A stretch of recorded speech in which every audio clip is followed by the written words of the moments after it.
Dang it, I lost you guys. Okay, which? We're right here. Okay, we're right here. Okay, right. Let's separate this out. And without further ado, welcome everyone to episode 4 of season 2 of the Level Up Your Wealth podcast. I'm one of your hosts, Marcus Howard. This episode is proudly sponsored by the gamers at Stoned 8. They help you optimize your mood, your energy, and your sleep. Click the link in the bottom or go to bit.ly/stone_esports for 20% off your order, free shipping.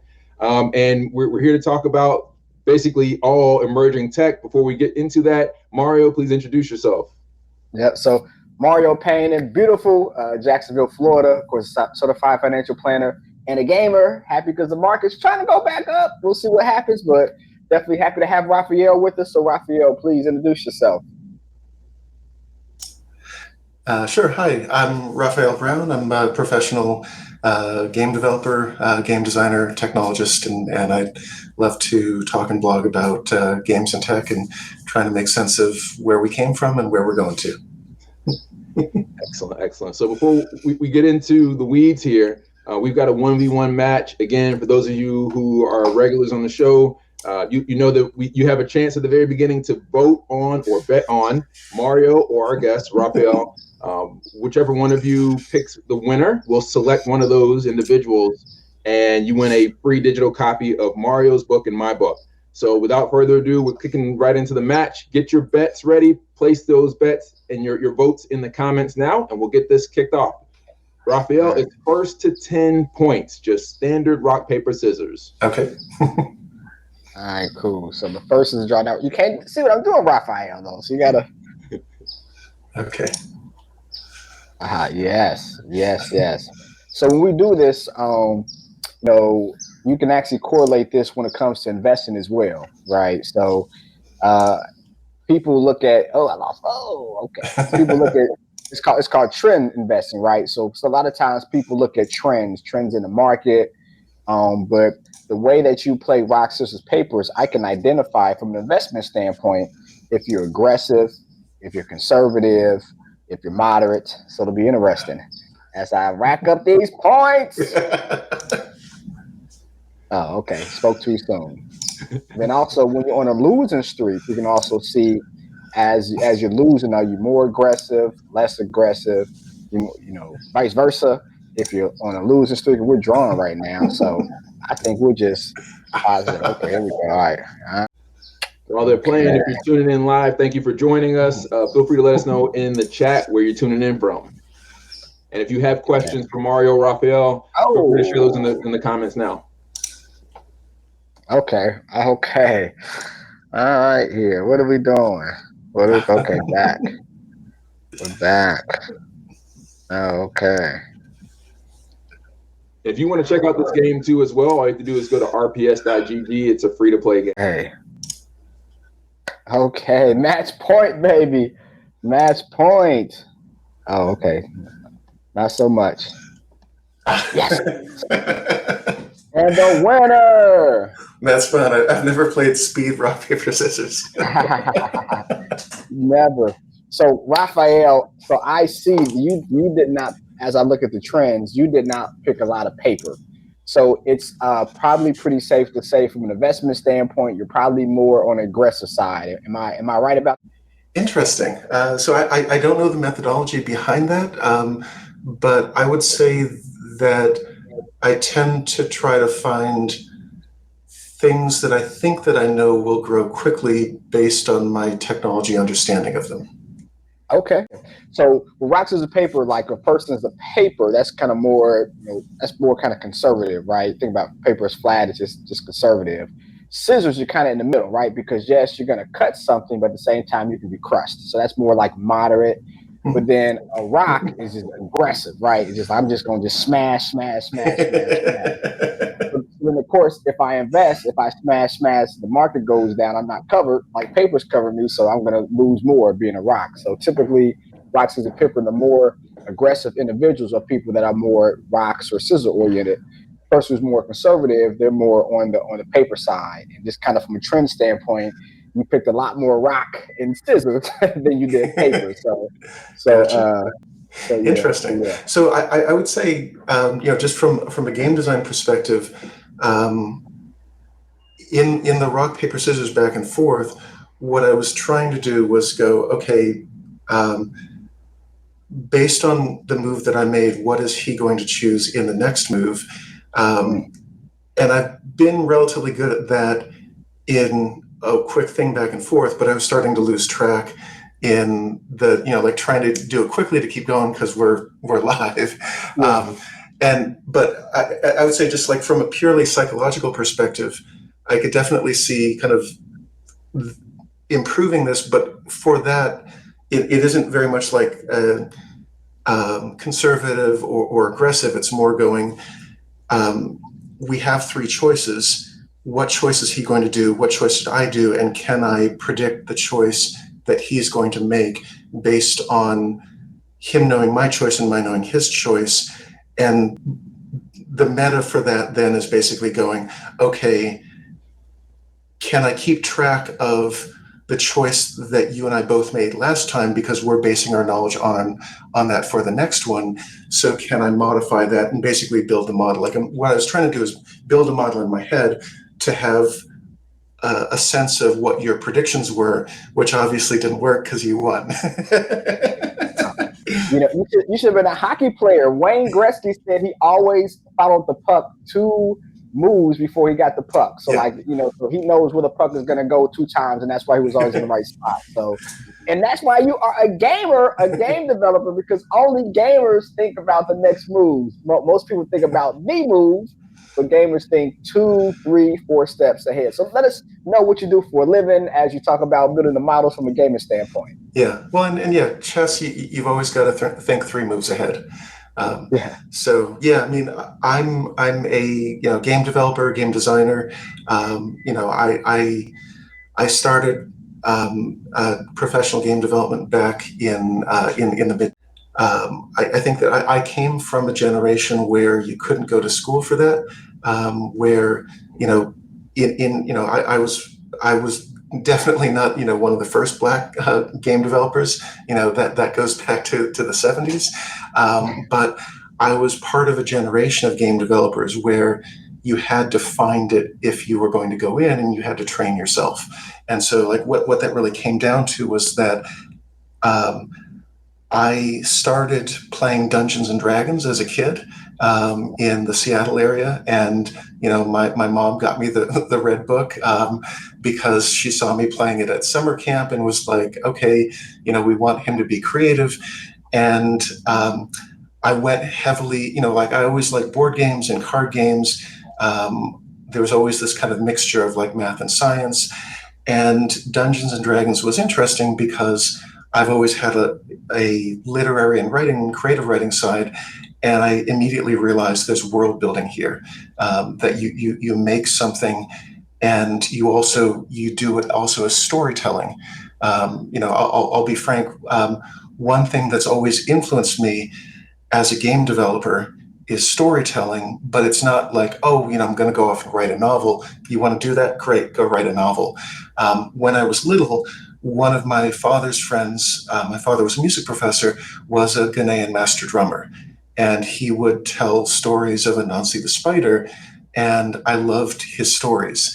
And it was always clear that him telling stories to me and my brother after a concert, when he was visiting, was the same thing as him up on stage playing to the audience, call and response.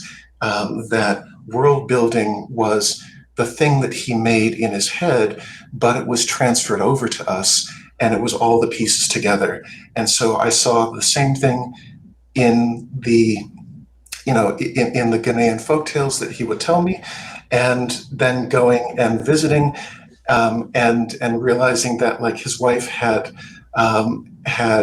European fairy tale books in her library that I would devour and go through.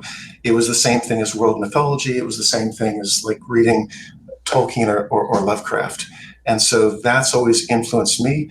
I'm not a game designer trying to be a storyteller, but I recognize that storytelling and world building and creating a convincing world is incredibly important.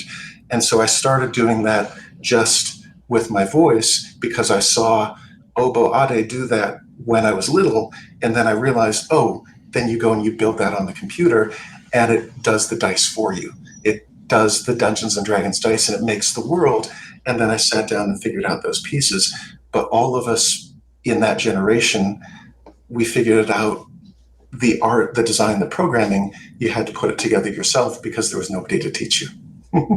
So let's piggyback on that. So it's kind of, in my opinion, two ways that you create games. From like the granular level, like we had this big idea, we kind of scale down, and we have like this character, and we kind of scale up to create the game. So when you create games, are you more like granular, big picture, and you scale down, or are you more like, I have a character, I have an idea, let me start small and to kind of scale up in my development? Okay. I would say that for the creation of the movement in the world, you started on the small level, not with like, oh, the character, but I want to have this game mechanic. I want to have this expression of play, and you go, okay, let's pick from this genre. Let's play with this mechanic. Let's move the character around in this way, and let's do something that, if I can move a joystick forward and press a button and have it feel good, like that's something that I learned from Miyamoto when I worked briefly with him at Nintendo through retros. Like, it should feel good to hit a button and do a thing and see the character do a thing. So from a world building perspective, you go way up high to the 30,000 foot level, and you think of all the things that will probably never go into the game, but will inform the decisions in the game because they all fit together, like they do on that H.P. Lovecraft or J.R. Tolkien level, that you build the world in your head so that you always have an answer for what's next. But then on the construction level, it's always bottom up, because you go, can I make something that's fun? Can I make something that the player will react to and will create delight and joy? Because if I can't, then I've started with the wrong. You've worked in the industry, I think you said going on 3 decades now, and so I'm sure you're familiar with Second Life. Mm-hmm. Can you talk about your experience with Second Life as one of the first kind of virtual communities that maybe had their own economies that I remember? I don't remember every game that I've played, but one of the ones that the earliest ones I remember, at least the most novel ones I remember from 10 or 15 years ago, and then how that concept of virtual society has now become, or maybe was, the metaverse. Yeah. So Second Life is this wonderfully bizarre kind of failed experiment that it was always uncanny valley in terms of how it looked. It always had terrible UI. It always had this kind of awkward, it was always like it would never bring gamers over to it because it wasn't actually fun, but it was there. Like the thing that Second Life, so like it's important to remember that when Phil Rosedale and the folks from Linden Lab were starting up Second Life, they originally were going to put together a VR hardware company, but it was too hard back then. That was like, they were thinking like late 90s, early 2000s, and we just had GPUs that could just, they pivoted out of hardware, and instead they took the elements that they had in terms of software and made Second Life. They've always wanted to do VR. Phil has been a longtime proponent of VR, and so he wanted to make a world, but there are much more convincing worlds than Second Life. But what Second Life did very well was it said, we're going to create a very open world where there are very few rules, and then we're just going to kind of see what happens. And you go like, okay, well, you have a bunch of people that sell stuff. There's lots of traders. There's a bunch of kind of weird sects, and there's a lot of people that go through it, and they don't retain a lot of folks because you don't going back to what Miyamoto would beat into us at Retro. It's like, you have to create joy. They had a thing that was there, and they tried really hard to kind of replicate the world. But in games, when we make a game, we're always cognizant that we're creating a simulation, and we're doing these intentional choices that bring it down to 1% of the real world. And so you can say with Second Life or Meta Horizon Worlds that it's all of it, but it's always this really tiny amount. And so like Second Life was interesting, but for myself, I saw much more in like Grand Theft Auto 3 because it was emergent in ways like Second Life was emergent in some of the ways that MMOs are, but GTA 3 was the first thing in 3D where you went, the world is kind of alive, and it's this nice mixture of emergence where the world is predictable in terms of rule set, but unpredictable in variables, and you never know what's going to happen. And you can try a mission, and it changes every time because the world is alive. And that's something that I took into games from early games that I was making, where I was just like, I need to nail 3D.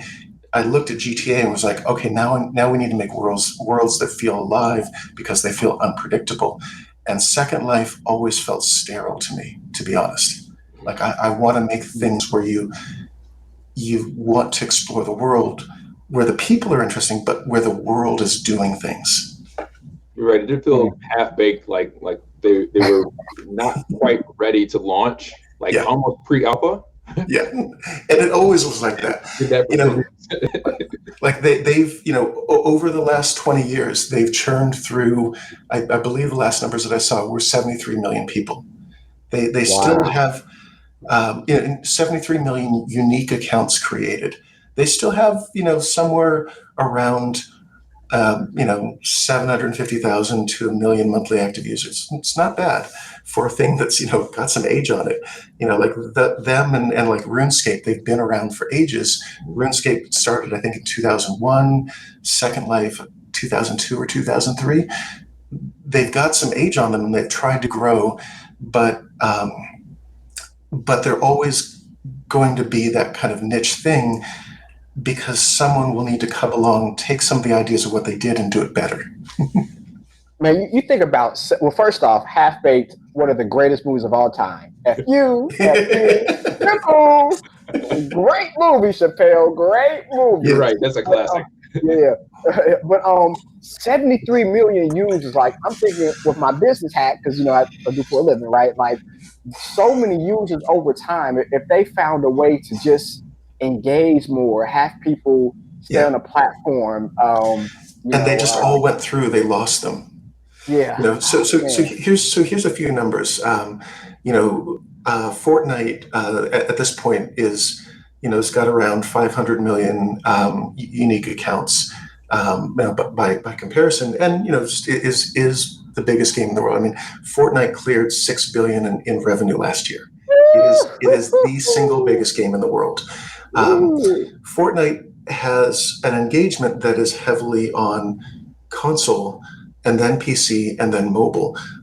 Games that grow in the future need to continue to be cloud-based, cross-platform, cross-device, and find this balance. Like, can you launch on a particular platform, go to the others, and can you find an equilibrium for your particular genre?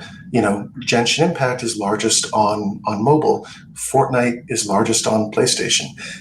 Everything's got a space it's in. Roblox has more monthly active users than Fortnite does. The last things I saw were 166 million monthly active users for Roblox. I think 133 million for Fortnite. So everything's got a balance. One thing a lot of folks don't know: the biggest game in the world, not the most revenue, but the biggest game in terms of the number of users, is Minecraft. In terms of the number, the 2021 numbers, and keep in mind it is growing every year, but the 2021 console numbers, PC console web, the main SKU is like 240 million. The Pocket Edition, which is iOS and Android, is about another 150 million. The key is that they've got 600 million users in China. Minecraft blew up in China. And altogether, they basically got, like, the last exact numbers that I saw, and again, like, they're a little bit out of date. They need an update on the PC console, but Minecraft was 971 million. So Like that's where the metaverse is. yeah. So to kind of take that as I share my screen, right? So again, I always like to kind of interject stocks and like why is it important. So the company that creates and owns Minecraft is Mahjong, and they're actually purchased and they're owned by Microsoft, and Microsoft is one of my babies, and Microsoft kind of went up and took a dip. But interesting for those who are aggressive, like our Roxas paper, is actually a fund that basically follows Microsoft, but allows you to kind of make some more money if Microsoft goes down. So like the symbol is MSU. So if Microsoft goes up by 1%, this fund goes up by 1.5%. So let's say over the course of a year, Microsoft stock goes up by 10%, it goes up by 15%. Now on the flip side, if Microsoft goes down by, of course, 10%, then you lose 15%. But if we can see here, the market's kind of off its highs, but this is actually down by literally almost 25% from where it was back 2 months ago. So if a person bought it today and Microsoft gets back to where it was, we look up and we're up by almost 30%. So a great way for us to be in Microsoft. We want to put our money into something like Minecraft. We can't buy Minecraft directly, we buy Microsoft. And also when Microsoft gets back to where it was a few weeks ago, we made a 30% return. And we all know with Microsoft, because of the cloud, Microsoft is definitely a company that's going to continue to be in gaming. They're going to find ways to get in gaming, either through the cloud or purchasing companies that they are now. So for my gamers out there who want some skin in the game in a big company that might not go by the wayside like other gaming companies, Microsoft might be the way to go. And they're working on an acquisition, right? The Activision Blizzard acquisition. Oh, yes. Yeah. Who knows? So Rafael, what are your thoughts about that? Because that's been going on for a long time. Do you think that's going to come to fruition or no? Oh, yes. And I'll preface this. I'm a Microsoft regional director. I'm not a Microsoft employee. The Microsoft network, the RD network, they have the RD network and the MVP network. We're basically like the equivalent of like it's a power users group. We get NDA'd up and down the chain. We get a bunch of info, like I'll be finding out things, at Ignite in private sessions that I won't be able to talk about, but they pulled us in because we have experience and we try to go like, hey, maybe don't do that thing and do that thing. And they listen to us half the time. So we got a couple of questions. We got a couple of questions. So first off, Rafael, from Jalen, what is the starting point to getting into this line of work? So for a person who's kind of new, they want to get into the development phase and process, what are some suggestions? So the most basic thing with game development is you have to be able to sit down and think, what do I do day to day? How do I contribute? How do I make a thing? So the most basic thing, and we can share some info after this. I've got some good charts, but the main part of game development is broken down into a few disciplines. So you've got programming and engineering, art and animation, design, production and QA, and audio. Everyone who's in games, not necessarily like publishing, that publishing and platforms can get into a bit more, but people who are at a game studio, they're doing some of that. You've got someone who's doing game design, they're doing programming, they're sitting down in C++ or C#. They're working, everybody generally touches a game editor or world editor. So you can have a producer who is going into schedules, but like everyone sits down and day to day is doing something to make the game go forward. So you've got to think about like what you're doing and what you have the skills for and how you can contribute to make a. Oh, I think we lost him for a second there. The information was so good. You're back. We see you. And we lost you. Thanks, God. Yeah. Matrix. Yeah. You might be in the metaverse right now, for all we know, I guess, then, huh? So now, very, man, how fun would it be to be able to test out all the Microsoft products like before they come out. Like that would be amazing. That'd be amazing. Talk about Microsoft. Another cool thing too is that they acquired ChatGPT. So like they are now going into the process of doing large businesses and actually incorporating ChatGPT actually in large businesses from an enterprise standpoint. So it's going to be also include LinkedIn. You know, Microsoft owns LinkedIn, and I've seen a lot more AI-powered feature sets over the last, I would say, 6 months. They've got like. Can you guys see me? We can hear you. Hear you. Can't see you though. We see that beautiful pool behind you, but we cannot see. So with LinkedIn, Marcus, how you think they can use ChatGPT and LinkedIn? Like, do you think that's possible to integrate the two? What I've seen, a couple things. Number one, I've seen them do AI auditing of your LinkedIn profile to make recommendations on how to, like, what are best practices. That you just like the easy button and it will optimize your LinkedIn content. Also, if you like first connect to someone, you can use AI to prompt messages. I haven't used it yet, but so I don't know, to what extent it works. And then there's also apparently a newer thing where, and I guess this may be like the most interesting for business owners.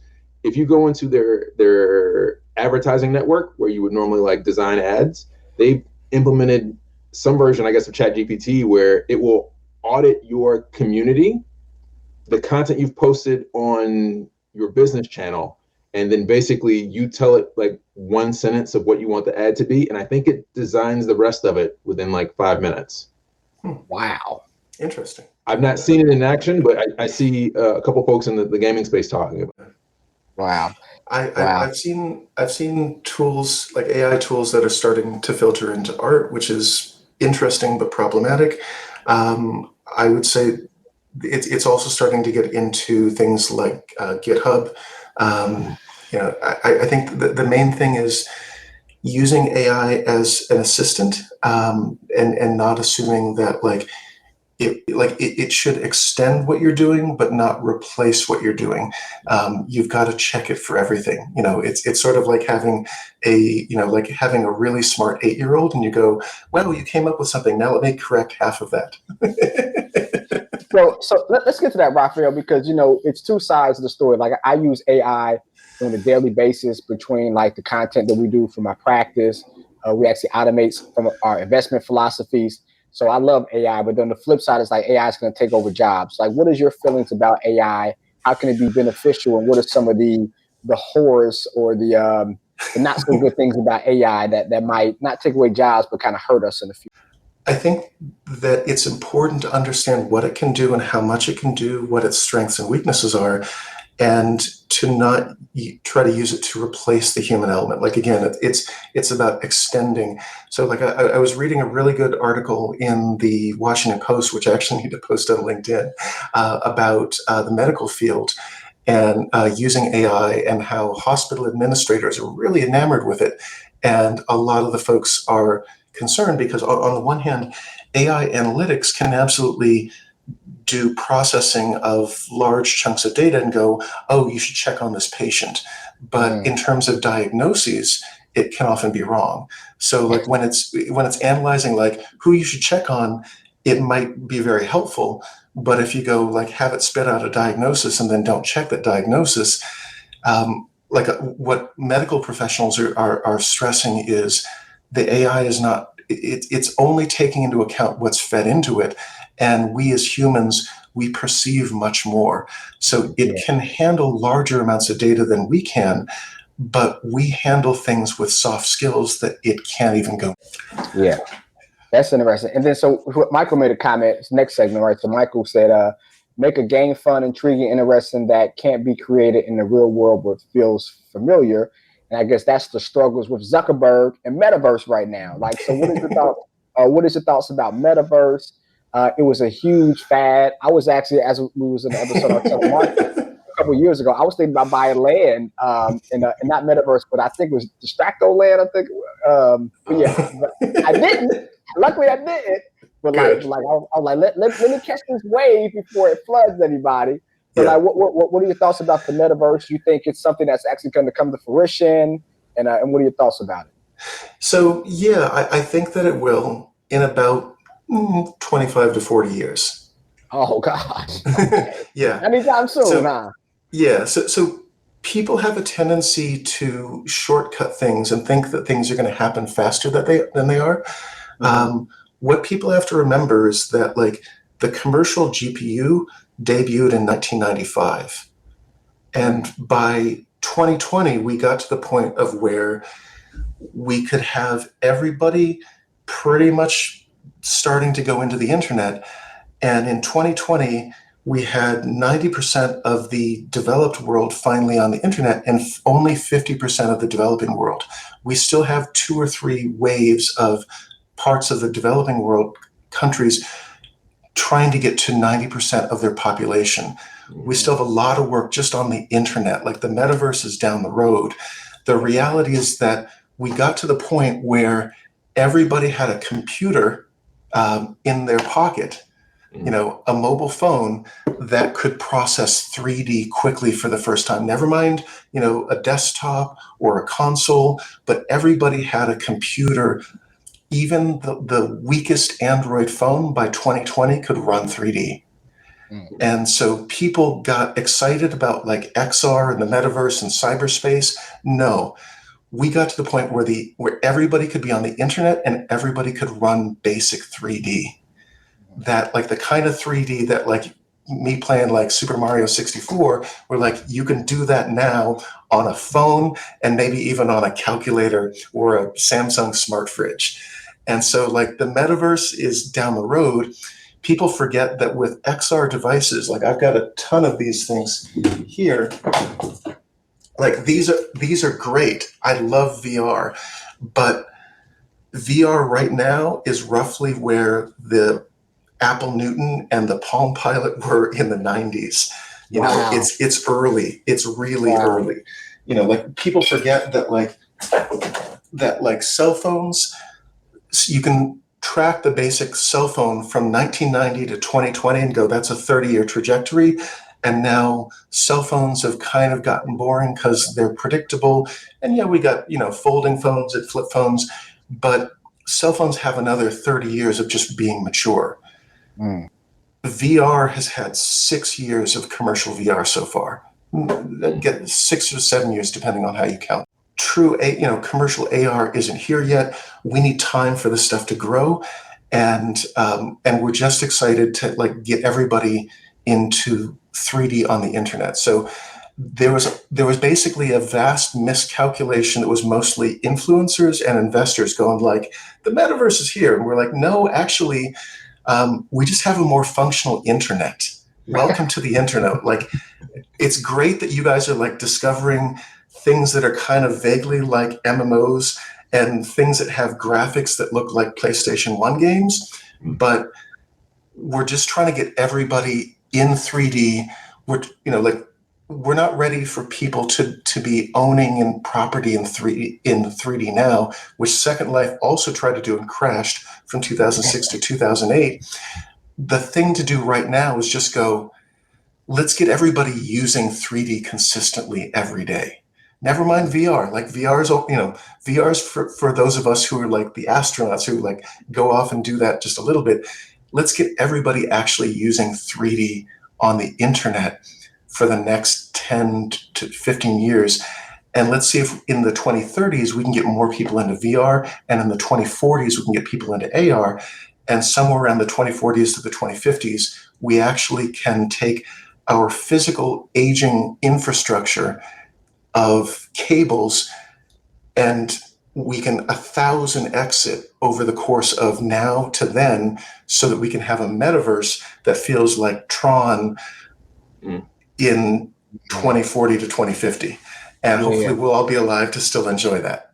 Right. You don't have the infrastructure to support that kind of that high fidelity, right? Yeah. As a kid, I watched Tron and I read Burning Chrome, actually, from William Gibson, both of those in the early 80s, and I said, I want to make this. And then, it was like, okay, that's going to take a while.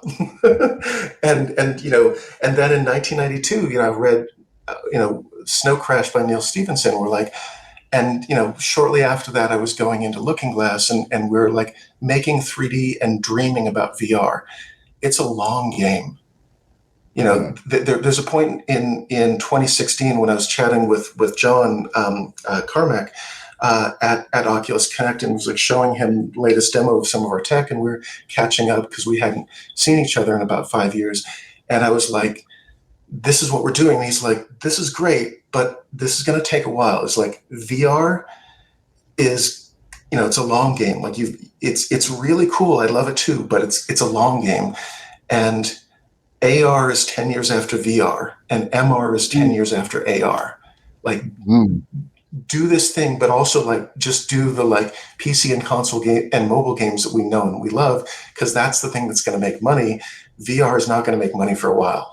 And he was so right. Like, it's cool, but you need to have a thing that's a living. Yeah. And so Rachel Mann said Meta 3 is pretty awesome, just saying. To that point with Meta, like, I think that number one, why Facebook stock is doing so well this year is that besides doing jujitsu, Zuckerberg was like, you know what, I'm gonna hop off the Meta train, and I'm gonna do 100 years of like eradicating disease, and like him still trying to do the metaverse, but to the public telling them that they want to do something else. I think that was a great pick. But you talked about VR and AR, right? And so I am a huge Apple fan. Apple everything with me. Steve Jobs took all my little money buying all these Apple products. So they have the headset coming out next. Yeah.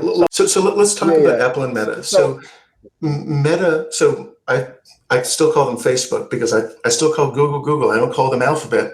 They're Facebook, and like I love them. I have friends over there. They're still Facebook. They can do a DBA if they want to, but they're still Facebook. I will call them Meta when they actually become what they're trying to do, which is they're trying to shift from being a social media company with advertising revenue to being a hardware company with XR hardware revenue. Facebook is trying to refashion themselves into a hardware company so that they can sit alongside Microsoft, Sony, Google, Apple, Samsung. They're trying to rise to that level, and they're investing, 10 to 14 billion a year until they do that indefinitely. They are, committed to Zuck's vision, which is they missed out on mobile. They need to go into the next hardware thing, and now they realize that that's a long game, and they're committed to it because it's either go into cloud, which they're trying to go into cloud a bit. They're trying to go into AI, but like they don't have the infrastructure for servers. They use AWS. They're trying to become a hardware company, and they're iterating quickly on devices to try to get to that. And I'm just hoping that they can learn to be a responsible hardware company, because an advertising company sells its users' data. A hardware company, please, Facebook, we love you, clean up your fucking act. Sorry. Clean up your act, please, because they are committed to being a hardware company, and a hardware company needs to respect its users. It needs to respect their data and needs to take care of its users. That's what a company like Sony does. That's what a company like Apple does. Facebook becoming Meta can do that. They absolutely can, but they have to learn to take care of their users and their users' telemetric and biometric data. Apple does. Apple's going ahead with the Vision Pro, and the best description that I've gotten of the Vision Pro is that the Vision Pro is trying to be the Mac 128K from 1984 for spatial computing. It is trying to be the promise that Microsoft was trying to get to with the HoloLens, but more concrete. It's trying to have a thing that is a spatial computer that does 2D and 3D and XR and can move back and forth between them. And Apple, having looked at and used the Magic Leap devices, the HoloLens devices, and a whole range of others, Apple's seems to be the first device that actually feels like an XR spatial computing device. And it should be fantastic. And it will probably sell a few 100,000 units, and it will grow slowly. But Apple's committed to the next 20 years. And Apple will get there because they're Apple. because they have the money, but also the vision to have the long game. Because when I was at id Software in 2010, Apple was working on XR back then. Mm. So And this how is their first product coming out in 2024. Wow. so how immersive do you think it's going to be? Like, so I wasn't privileged to, actually be there when they showed people and tested it out. So I'm just Googling it and seeing all the YouTube shorts. But how immersive do you think it's going to be? And do you think for a Very. person who's an Apple enthusiast like me, do you think it's worth getting it on the first run? Do you think we No. should wait? Till You should get in on the first run if you want to develop on it. okay. Like, I want to be the guinea pig. my dad got an early Mac, and I was, sitting there typing away on it as a kid. You should not get it as a consumer because there will be limited stock for a few years, and it will be expensive. It is the price literally of a top end MacBook Pro 16-inch. It's $3,500. It's a work device. You should get it if you're going to work on it. There will be more devices coming out in the coming years, but like literally think of it like that first Mac that came out in 1984, and it's like, what do you do with it? You work on it. What I will say is the other thing to keep in mind, yes, it's immersive, but this is a VR device that is doing limited MR to mimic AR. Tim Cook wanted a true AR device, and they had a point where they're like, yeah, that's just really hard right now. It's not ready. And so what he wants to get to is that set of AR glasses that can replace the smartphone. And that's what everyone is chasing. Literally everyone in the hardware space is like, what's the next thing after this? The next thing after this is glasses, and it is somewhere between 2030 and 2040. And VR is the halfway until we get there. Some of us will always love VR. It's great for play. It's great for immersion, but it is not the thing that you walk around with and you walk outside with, because the Vision Pro is something that still covers your face. It has cameras going through, but I would not cross the street wearing a thing that has cameras that have millisecond lag, that has, it probably, I don't know for a fact, but it's probably got about 30 milliseconds of lag. If a car comes, I know that my eyes are faster than that. I can dodge out of the way of a car if I don't have them covered. Right. So like that's the benefit of true AR, is that your eyesight is not obscure. With VR and MR, your eyesight is obscure. So I know also years ago, Google came out with the Google Lens, right? And I know like that was Google Glasses. The glasses. Yeah. So, and that was just, in my opinion, it was a complete failure. I might be wrong. I know they probably got data from it. They are the largest search engine in the world. So I know they made some type of money, but just from the outside looking in, it just looked like it was a complete flop. So how do we know this won't be Apple, and Apple's putting in all this money? And to your point, people want to adopt it. They were like, and this is just weird. Every product you learn from. So it's really that simple. Like their work on Google Glasses led to them going into bits of Tango. Tango led to AR Core. AR Core, Google is chasing AR just like everybody else. They had, they've had a bunch of failures, but they learn each time they do that. Apple has been learning, but it just hasn't been releasing them because they want it to be perfect. Apple is holds their cards closer to the vest than anyone. And they also know that the expectations are greater, which is why, they didn't want to release like a $500 VR headset. Apple very consciously was like, this is the bar that we're setting, and we'll have lesser devices when they can meet this bar. The Apple Vision Pro has a resolution that is 2 to 4 times any other device out there right now. It has 15 sensors to help you track the world and your hands and your body. They knew the level that they wanted to reach, and it's not cheap, but they will gradually iterate and come out with more devices, and the price will go down over time. Think of it like you have to have the Mac computer before you can have the MacBook, before you can have the iPhone.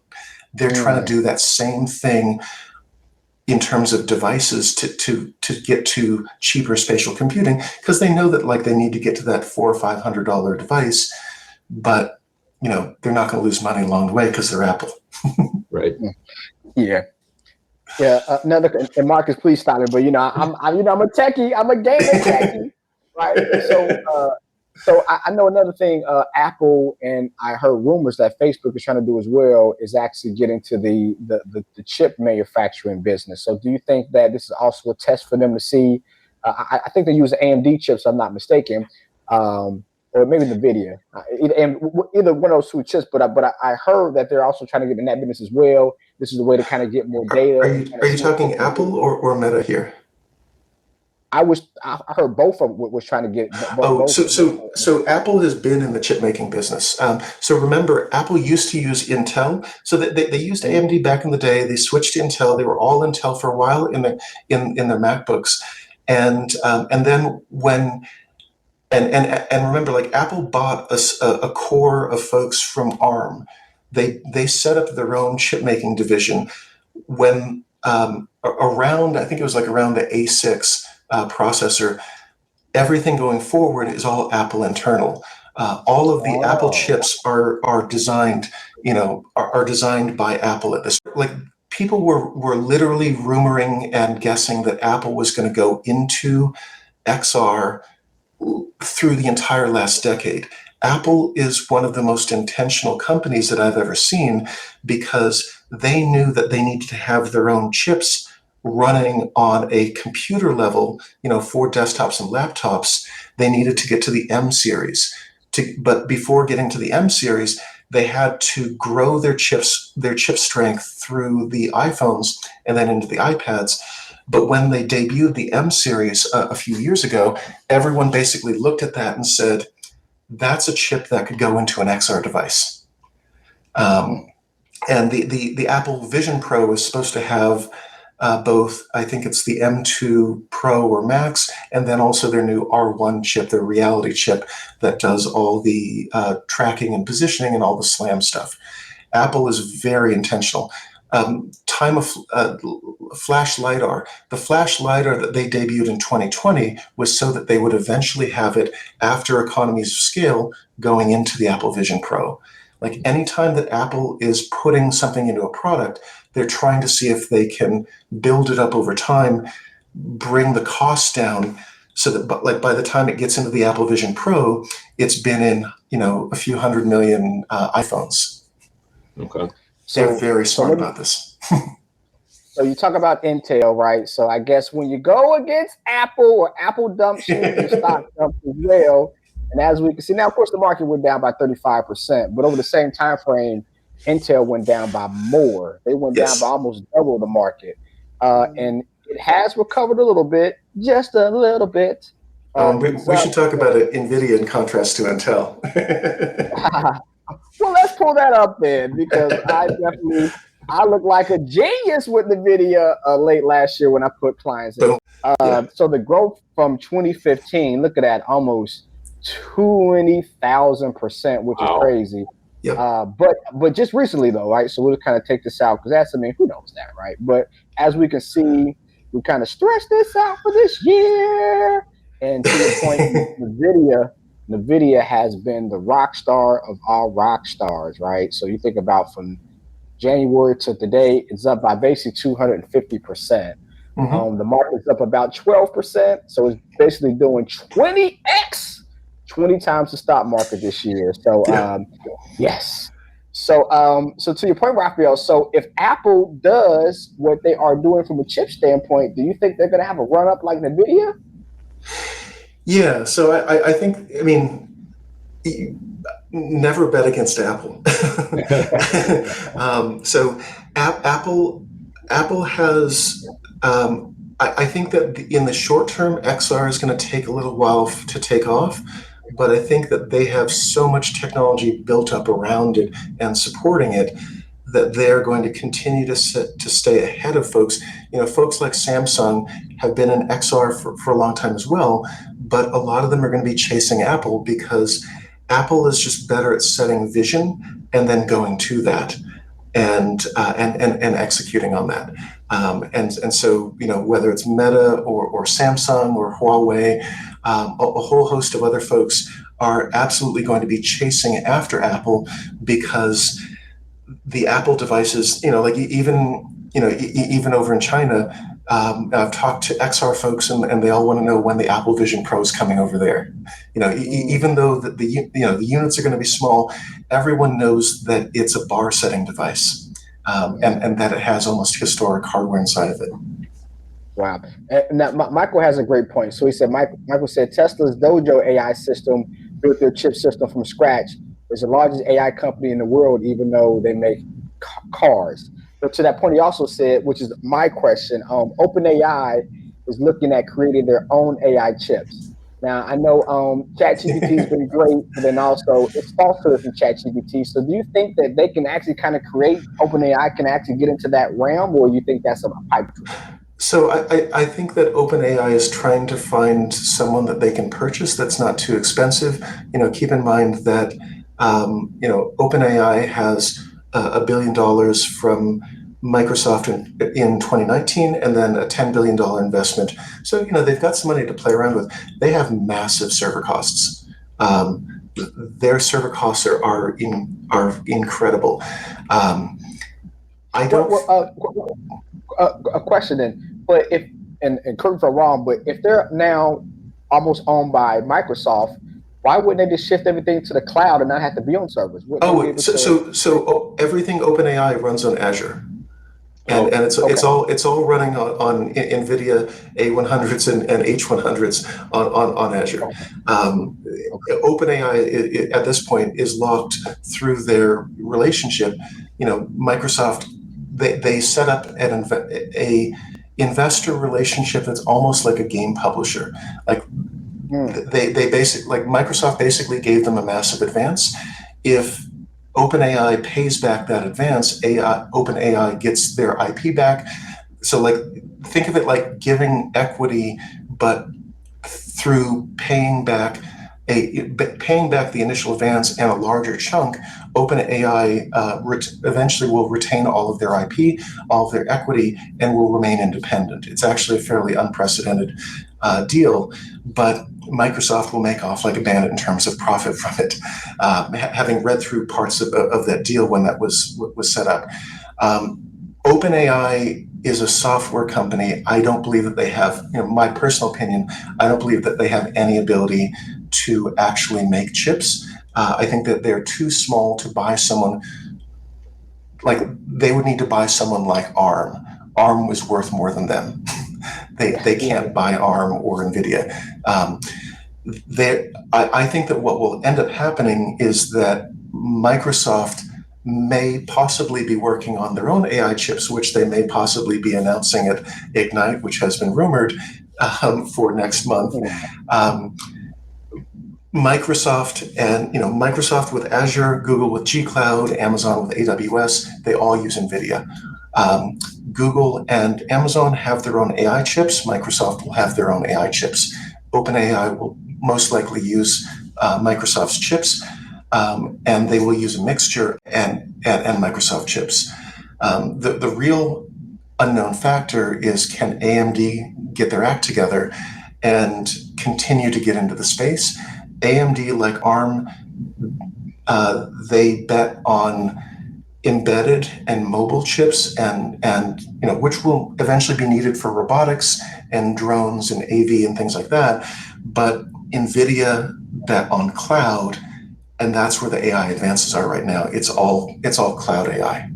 And so NVIDIA is making out like a bandit because they bet on cloud back in 2006 with CUDA. And they basically said, this is going to be the best way to do AI because we can make it massively parallel because you can just stack a whole lot of GPUs. NVIDIA is going to continue to grow because nobody can replicate what they can do. People will copy parts of it to bring the cost down, but NVIDIA is in it to win it, and they're good. Wow. What do you think about a company that's not doing so well these last few weeks, and the impact? Was the impact justified? Is it too little, too late? Can a change in leadership recover the trust, or will Unreal Engine and the other game development engines basically eat their lunch? Yeah. So I'll preface this by saying that I would like Unity to be able to sort out their act and clean up and get better messaging and put a friendlier face. I won't say that I know John Riccitiello well, but I've worked under him 3 times. I respect him a great deal as a supremely brilliant monetization strategist.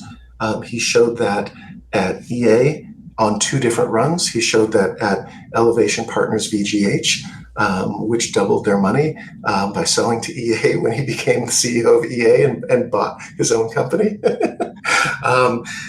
He ran Unity from 2014 up until a few days ago. He's incredibly smart.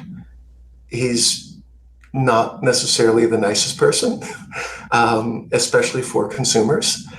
I think what a lot of developers fail to understand is that John Riccitiello set up EA to where it is today. He set up EA to go into mobile and digital and casual and social, and most of all, digital transactions. He set up EA to the point of where, I think if I remember correctly, that like FIFA did like 2.6 billion last year, just FIFA. He knows what he's doing, but EA goes to consumers, Unity goes to developers. Unity was set up as basically a free engine that was really free to play. It was an Uber or WeWork model, and eventually developers were going to have to realize that this company that had never made profit, I should say, not money, never made profit in its entire history from 2004 to the present. It still has not made profit. It has to start making profit, especially because they did the Weta Digital acquisition, they did the Iron Source acquisition.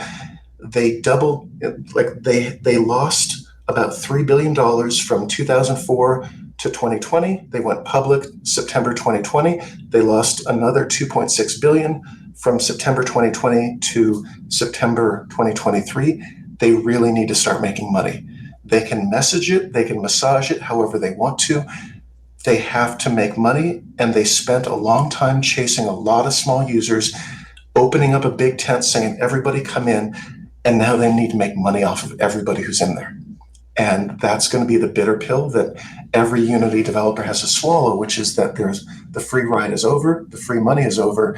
Unity, they may have JR out, but the next person who comes in has to ask nicer and has to take your money.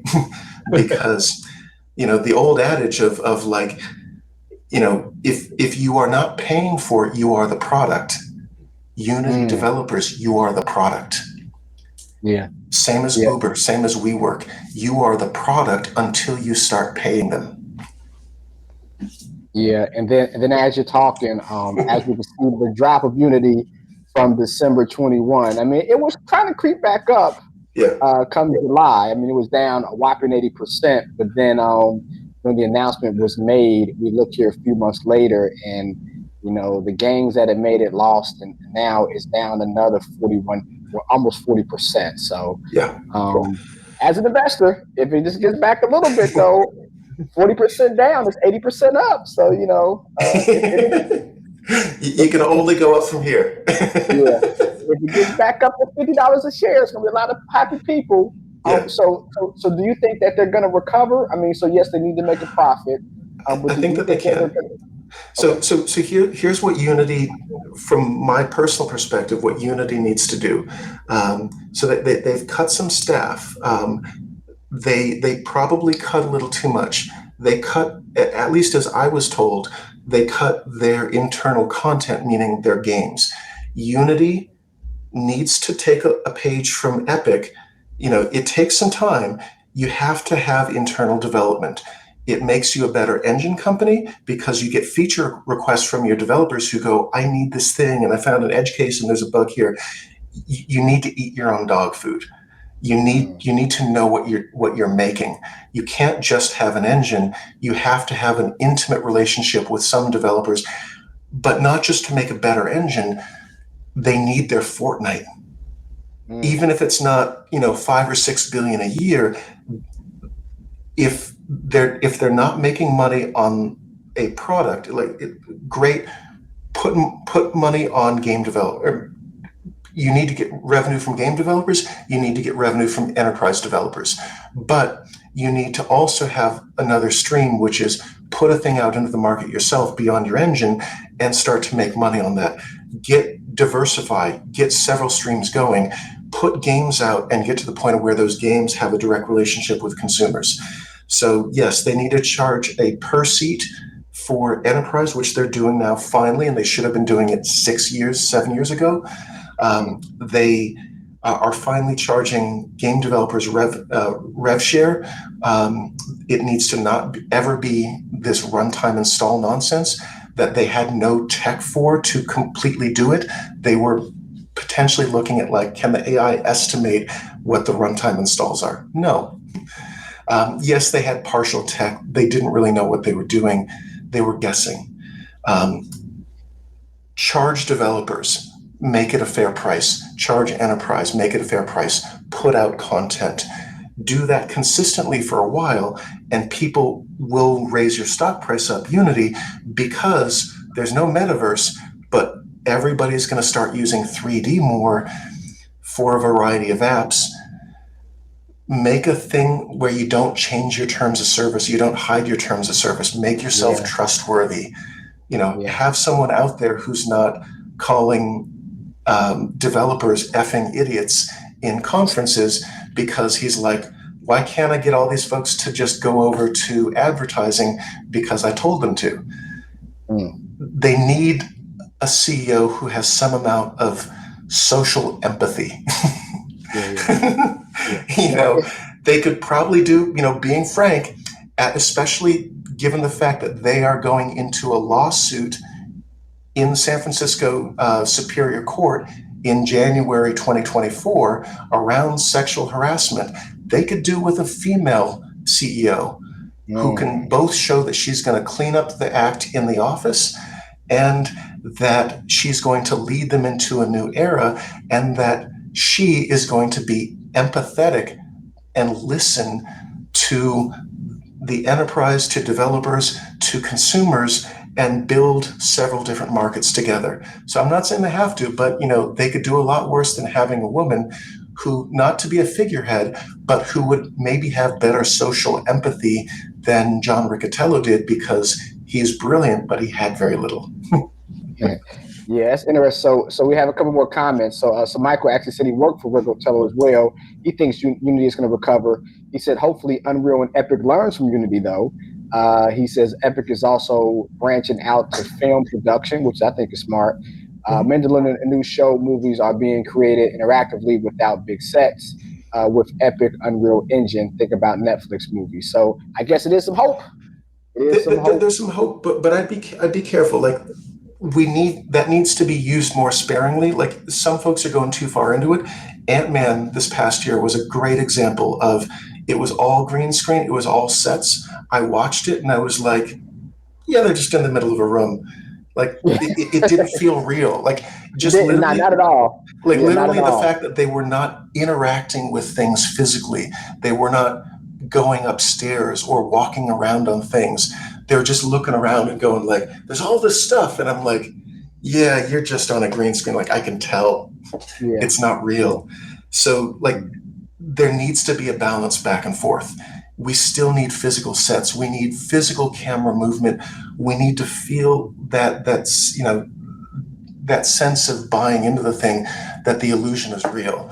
And you do too much, everything in moderation. A little bit of Unity, a little bit of Unreal, but go build some sets, go shoot on location.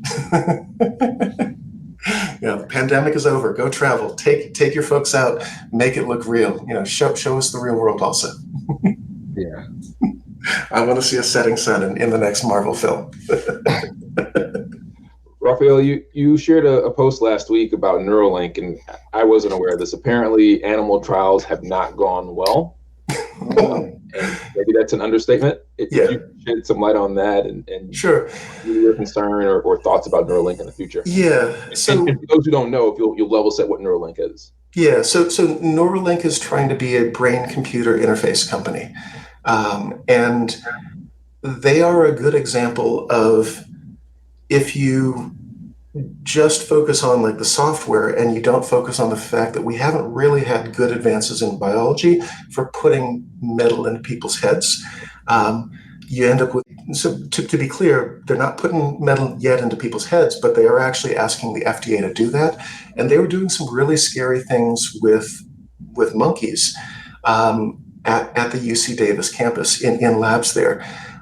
And what was really clear, like I read through parts of of what was released from the responsible medicine, was that they were just opening up monkeys and dumping chips, semiconductor chips, and bolting them in, and like they were having problems like using glues to the metal pieces to the insides of animals' heads, and then the glue swelling. Like they were doing things that sounded like Frankenstein, to be honest. Like it sounded, it was bad.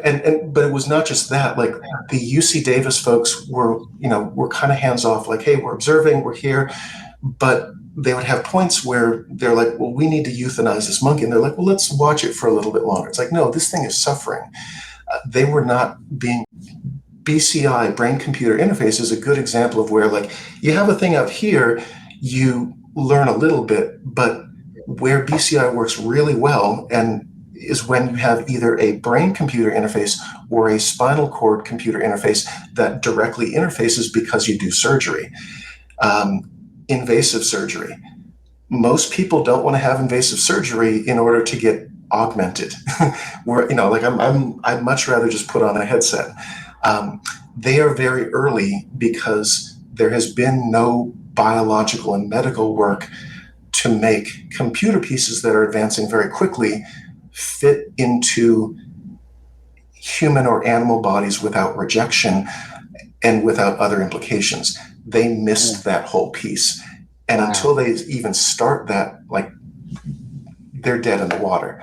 So like Neuralink is a company that now multiple parts of the US government are investigating because they were doing fairly horrific things that look like torture if they were done on humans. Wow. But I'll be frank, I'm not entirely surprised, because Elon Musk likes to go, well, let's just do this thing and then not really worry about much beyond that. I started to kind of lose the luster on Musk when, like I've been in the SF area for the last decade or so. Their Fremont plant is down the road. They have had horrific cases of racist and sexist abuse and harassment for the entire last decade there. They've had stuff that kind of sounds like apartheid. They shouldn't. There have been consistent allegations coming out of SpaceX as well. Elon Musk doesn't run clean companies that run above board and run by the books. They don't take care of their employees on a basic level. It has, at SpaceX or at Tesla, I don't know about the Boring Company. At Neuralink, they had very few employees and they just had monkeys that they tortured. Wow. And that's they always say like the greatest inventors are people that kind of push things to the edge. So I mean I can definitely see that, but it makes me think, like, why then, from the SpaceX standpoint, we haven't really heard or seen like any crashes. We haven't seen any explosions. So is that because NASA is also kind of in the works with SpaceX to kind of help Elon Musk? The FAA is being careful with them and only letting them do so much. But no, keep in mind, the FAA is now investigating SpaceX because of their last rocket booster, which blew concrete. Like with their last big test at SpaceX, their rocket booster actually blew up and disintegrated the concrete launch pad and sent concrete debris across a range of about 20 miles. So they are being investigated, and they can't do another launch until they can basically guarantee that they're not going to do that, because it basically disrupted the ecosystem, in a radius of like a 10-mile radius around that facility. Wow. So, Elon Musk, unfortunately, has had this process of it's the Silicon Valley thing of move fast and break things. I don't think that works anymore. He's using that on Twitter, which is now X. He's using that on Neuralink. He's using that on Tesla. Tesla FSD still needs it. Like, if Tesla learned from the XR folks, they would be using a lot more LiDAR to do 3D depth sensing rather than 2D image recognition that's leading to accidents. The FSD is not safe, and it's because they're using archaic methods that he learned 15 years ago, when all that we could really do was 2D image sensing. Even Facebook, you switched, back in the 20-teens, they started in 2D and they went over to 3D because they learned if you're going to have something moving in 3D, you have to sense in 3D around it. He still is against LiDAR, and it's just silly. Yeah, now, I have a Tesla, so so definitely. But I'm usually driving though. I'm not one of the people Good, that yeah. But there are other, there's a whole cottage industry around people buying things to put on the steering wheel to fool it into thinking that they are touching it so that they can read a book or play a video game. And honestly, I love video games. I have no interest in seeing video games on the dash panel up there, because maybe in the back, but not in the front, because the driver needs to focus on the road. It's funny you said that, because when my daughter's in the car, so we were driving somewhere, my daughter's in the back, like it was me and my wife, my daughter's in the back, like she's upset, like, I want to play games, I want to watch Netflix. I said, no, I'm done. Exactly. If she's got headphones on, then it's not going to distract you, because, so I will say there is something valuable in gradually getting to full autonomous driving. Like, one thing that we can all think about is none of us are getting any younger. And there's a point in everyone's life, and I've dealt with this with family members recently, where you go, you're not safe to drive anymore. But driving is a freedom, especially because a lot of the US is not built for public transit everywhere. Driving is a thing that we do to get around, and we need it.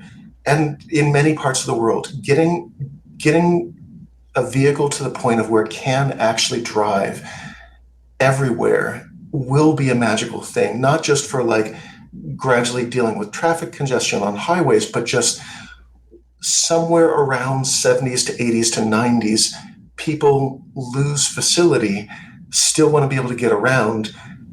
The ability to buy a car and go, okay, I'm never actually going to drive this car, but I own this car. That's not a bad thing. I would love to have a relative who is, who for either mentally, for eyesight, for hearing, for physicality, can no longer drive, have them able to go. They just get in the car and they tell it where to go. Like, that's so. I will say, anyone who cracks that, they're in for something long term. Sorry.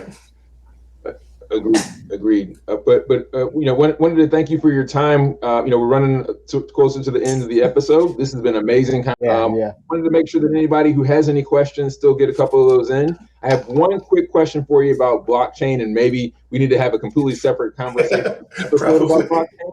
But shout out to Charlie, who connected us on LinkedIn. I know that he's doing some fantastic work about true, legitimate digital agency.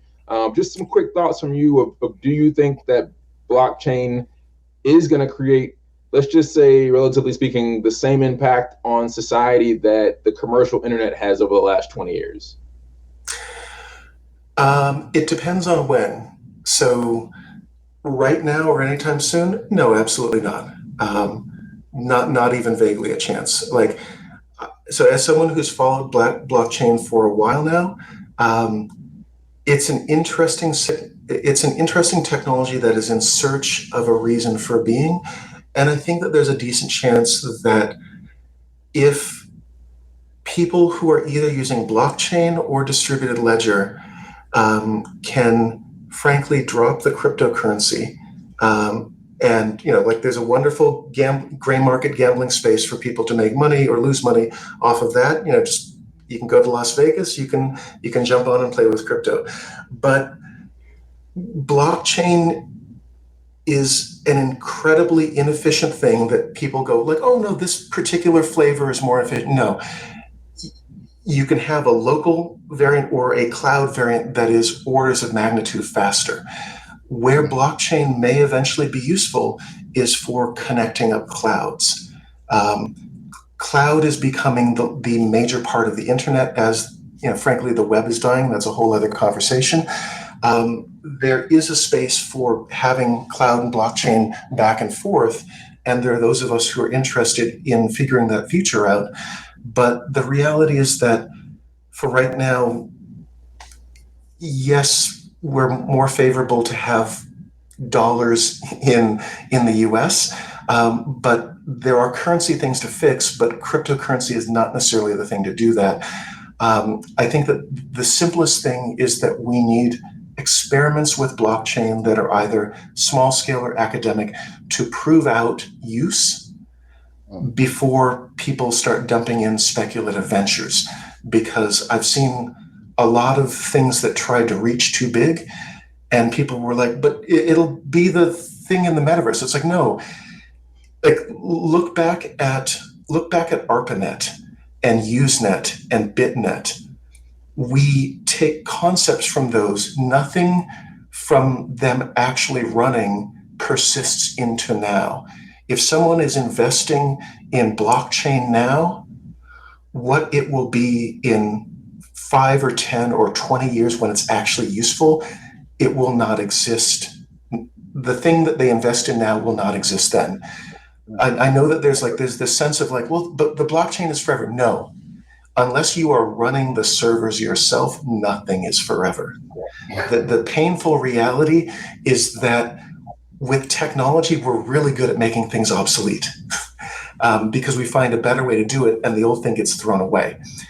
Nobody should be investing in blockchain or crypto going this thing, unless you're just investing in short-term gain. Everything will be thrown away because that's what we do in cloud. That's what we do in games. That's what we do in AI.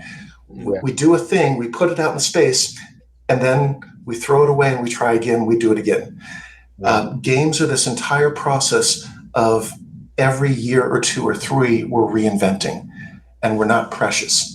We throw everything out, we do everything again, and that's how we get better. So blockchain needs to learn to stop being precious and learn to experiment faster, because in tracking the process of features and growth for cloud and blockchain, cloud is outpacing them because enterprise is going into that because it's not precious. It's just throw it out, try it again, do it again over and over and over. And big companies go into cloud to do that. And that's why we have the cloud AI that we have now.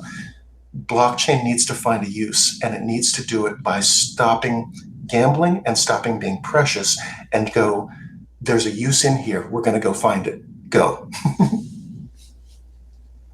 That's awesome. Well, thank you for that. Again, we probably could have a whole separate episode about the future of web or the end of web as we know it. But thank you so much for your time.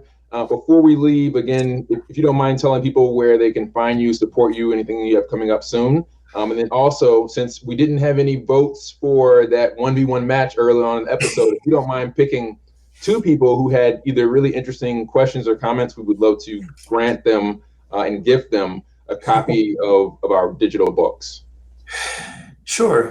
So I would say Jalen Bacon, who asked about the starting point on getting into this line of work. And, one thing, and I know Amir has talked about this, I'd love to come back and talk about it more, but the game industry is now the largest entertainment industry in the world, and it's oftentimes the most opaque because it's still the youngest. It's growing quickly. And the main thing is like figuring out the pieces. What do you do? What can you contribute? What are your special skills? What's your superpower? So yeah, having folks understand and onboard. The biggest thing that I stress as a person of color is that there have always been people of color in the game industry from the very beginning, but there have often been very few of us. I was the only Black person and the only person of color in the first two studios that I was. The first company that I was in was a wonderful place. I love the folks. Reality Bites back in Cambridge back in the day. It was being frank and just breaking down the demographics. It was myself as a mixed race person of color, Black man. One white woman who was Crystal was wonderful. She was HR and admin and office manager and office mom. And then, it was 13 white guys that I, still keep in touch with. But we need more women in the game industry. We need more people of color. We need more people from all around the world. It is a global industry. It needs all these perspectives. We need people of different religions and ages and ableism. The only way that we make PC and console and mobile and VR gaming better is by having those of us who design it look different from each other and have different backgrounds. We need more LGBT people.